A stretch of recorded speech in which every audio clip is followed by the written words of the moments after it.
Salut les amis, c'est PKLN, j'espère que vous avez la forme. Aujourd'hui on va refaire une petite analyse du Bitcoin, voir un petit peu où on en est par rapport à la dernière analyse qu'on avait fait. Et si t'es pas encore abonné, je t'invite à le faire, mettre un petit com, un petit like, active la petite cloche pour pas rater les prochaines vidéos. Et allez, suis-moi, c'est parti.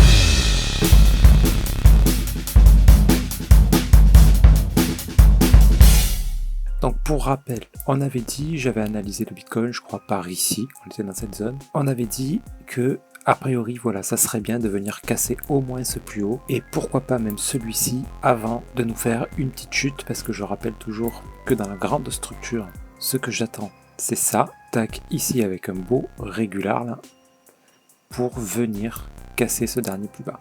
D'accord, moi j'attends le Bitcoin par là, pour pouvoir investir un peu plus.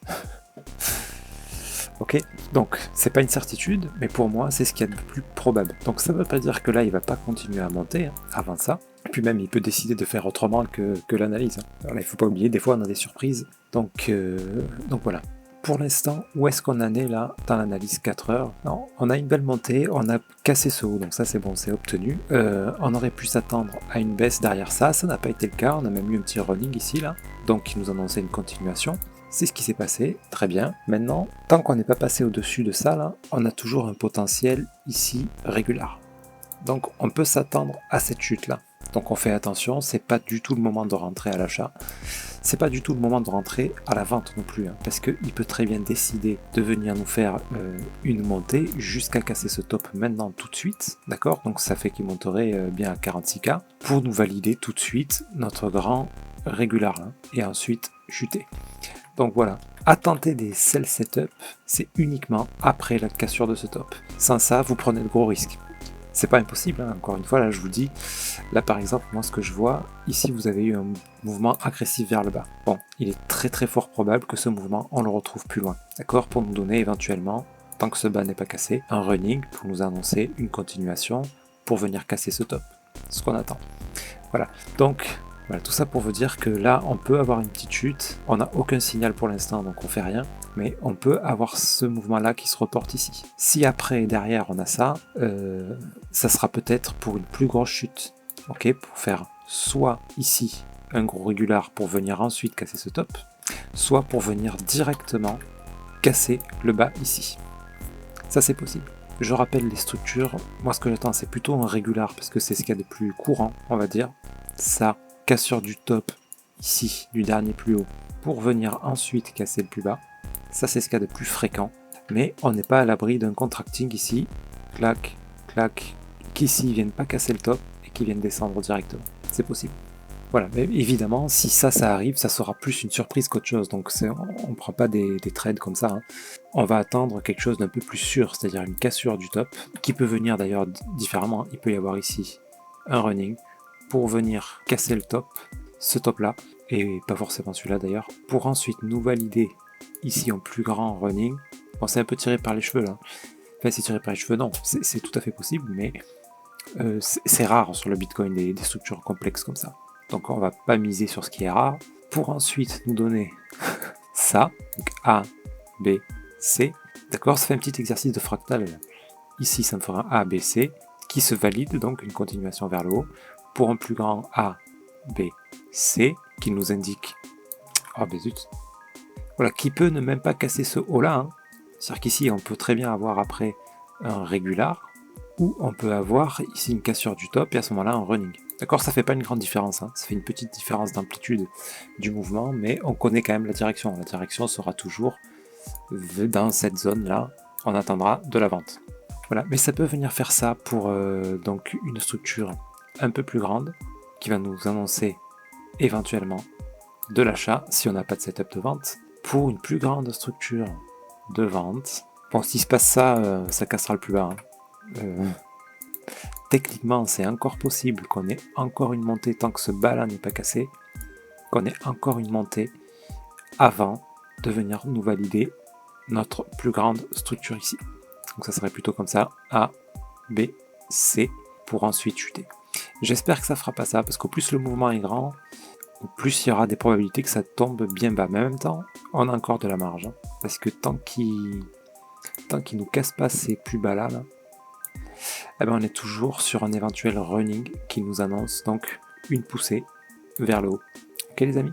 Voilà, donc là dans l'immédiat, qu'est-ce que j'attends? Moi j'attends que ce mouvement-là, il se reporte là, soit peut-être un peu plus haut, au minimum. S'il se reporte après avoir cassé le dernier plus haut là, alors là, il faudra surveiller si on n'a pas ensuite un setup de vente. Si on a un setup de vente comme ça ici, ça annoncera une chute plus grande, au moins jusqu'à ces derniers plus bas là, au moins jusque là. Et peut-être même du coup notre plus grande structure, tac, jusqu'à ce dernier plus bas. Ok les amis? Donc voilà, vous voyez un petit peu, encore une fois je me répète, mais c'est vraiment très très important. Ça c'est ce que j'attends pour faire quelque chose, pour agir en fait, ok, parce que c'est le plus probable. Maintenant, il peut se passer autre chose, et s'il se passe autre chose, ben, en fonction des mouvements qu'il y a, ben, je prendrai mes dispositions et je modifierai mon plan. Pour l'instant, mon plan, ça fait des semaines, peut-être des mois maintenant, voilà, qui se valide. Donc il se valide pas à 100%, il y a eu des petites surprises, notamment ici, ben, on savait que ça allait baisser, mais on savait pas jusqu'où, c'est descendu plus bas que ce que je pensais. Mais bon, de toute façon, en sachant que ça va baisser, ben, on a pris nos dispositions, hein, bien sûr, donc voilà, on est dans le bon move, c'est ça qui compte. Ici, on a eu un beau setup d'achat, on pouvait se douter que ça allait monter. Voilà. Par là, pareil, je vous ai annoncé que ici, voilà, on attend ça. Maintenant, on attend ça. Donc évidemment, je ne vais pas acheter maintenant. Je vais attendre de voir le prochain mouvement.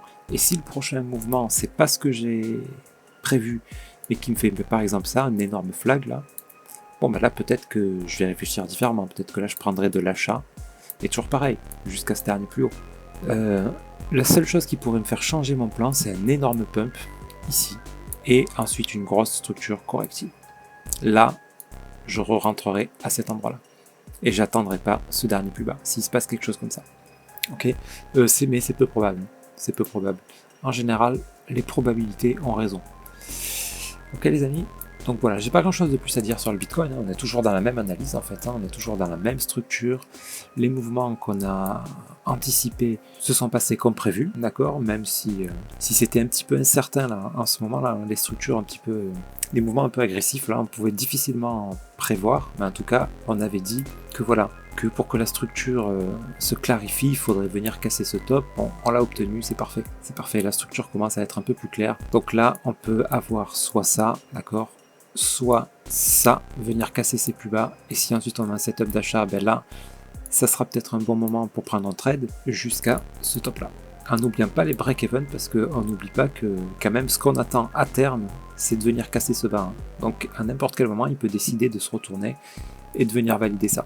Ok les amis, donc voilà, ça c'est pour on va dire une direction relativement court terme. Ok, sur le long terme, on attend toujours ça pour venir casser ce dernier plus haut, tant que on n'est pas venu casser ici. Si on vient casser ce dernier plus bas, l'analyse sera différente. Mais il n'y aura pas de surprise.